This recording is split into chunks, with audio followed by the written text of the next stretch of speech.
क्या मोदी सरकार आ चुकी है बैकफुट पर? क्या नायडू, नीतीश और पासवान ने कर दिया है बेबस? क्यों लगातार यू टर्न ले रही मोदी सरकार? क्या हुआ बीजेपी के एजेंडे का? बदले बदले से सरकार नजर आते हैं 2024 में।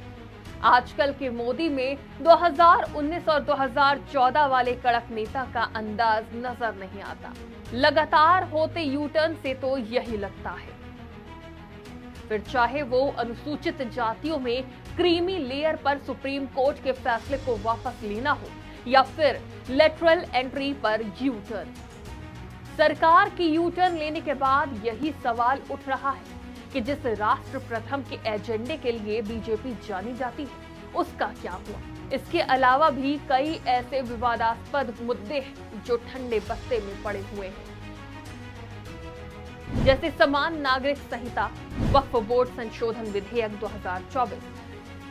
लेकिन इस सबसे इतर एक और मुद्दा जो मोदी के गले की फांस बना हुआ है वो है जाति जनगणना, जिसके लिए विपक्ष लगातार फ्रंट फुट पर खेल रहा है।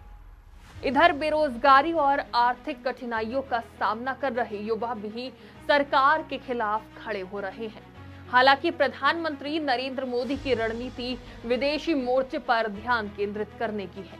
ये बात रूस यूक्रेन की हालिया यात्राओं और सितंबर में होने वाले अमेरिका दौरे से पता चलता है। दरअसल मोदी की असली ताकत उनकी हमेशा पूर्ण बहुमत वाली सरकार रही है, लेकिन अब इस बात से भी कोई इनकार नहीं कर सकता है कि चुनावी तौर पर मोदी बैकफुट पर है। वो अब उतने मजबूत नहीं हैं जितने वो होना चाहते थे।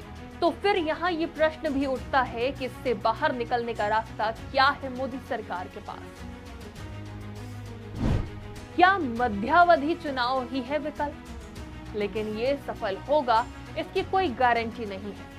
इसके लिए बीजेपी को जरूरत है एक ऐसे मुद्दे की जो उसे मध्यावधि चुनाव होने की स्थिति में जबरदस्त जनादेश के साथ सत्ता में वापस ला सके।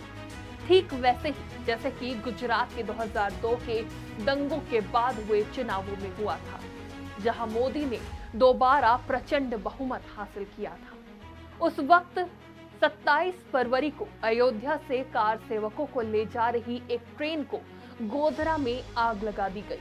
जिस डब्बे में कार सेवक फंसे थे उसे जला दिया गया, जिससे लगभग 60 लोग मारे गए।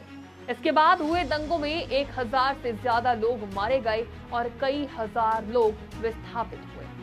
राज्य में 12 दिसंबर को फिर से चुनाव हुए। मोदी भारी बहुमत के साथ सत्ता में लौटे। भारतीय जनता पार्टी ने 182 विधानसभा सीटों में से 127 सीटें जीती। लेकिन क्या मोदी अब उस कारनामे को दोहरा सकते हैं?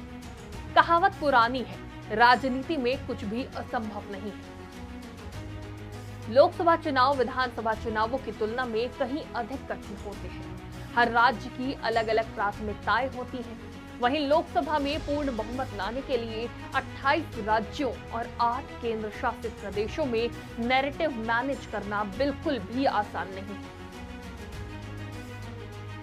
लेकिन इससे भी बड़ी बात यह है कि अभी कोई एक बड़ा मुद्दा नहीं है जिस पर मोदी संसद को भंग कर सके और नया जनादेश मांग सके। क्या पड़ोसी को सबक सिखाकर मिल सकती है सत्ता? मोदी सरकार इस समय 2 मोर्चों पर संघर्ष कर रही है। देश के भीतर हो रही अशांति और साथ ही देश की सीमाओं के बाहर के हालात भी ठीक नहीं है।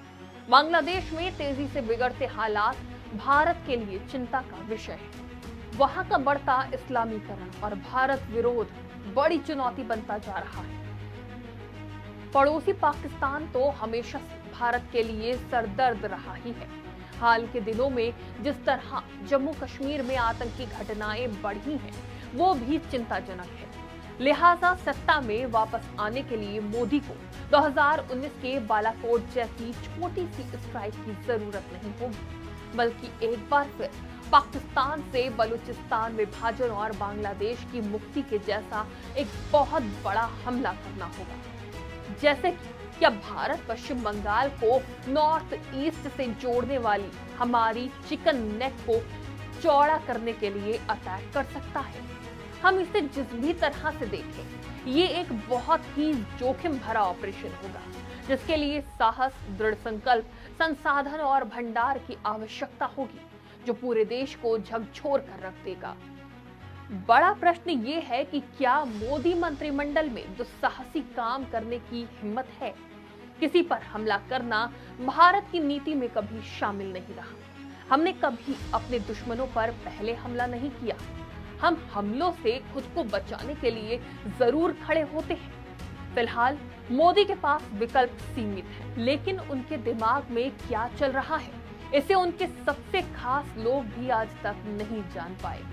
ये उनका स्वभाव है, लेकिन ये तो तय है कि दबाव में काम करना मोदी का स्वभाव नहीं है और वो इस दबाव से मुक्ति के लिए किसी भी तरह का कड़ा कदम उठा सकते हैं। एसएन द्विवेदी के साथ ब्यूरो रिपोर्ट, आज की खबर।